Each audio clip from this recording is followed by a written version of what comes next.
Isn't it great when we can take a disadvantage and turn it into an advantage?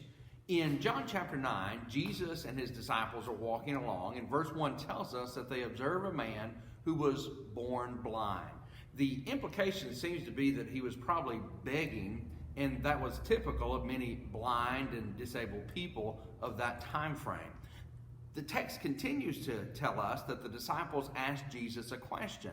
They say, "Who sinned, this man or his parents?" Jesus responds by saying, "It was neither him nor his parents that caused him to be born blind." It was not a sin on their part, yet this happened so that the works of God might be displayed in him. It's kind of sad that as the disciples saw a man who was blind, likely begging, that they wanted to turn it into a theological debate rather than have compassion and mercy on the man. That's not to say that there aren't times when we would discuss things of this nature, but when we see people in a condition that is difficult for them to deal with, our first response ought to be compassion. And yet they wanted to turn it into a debate. Sometimes are we just as blind to the people around us?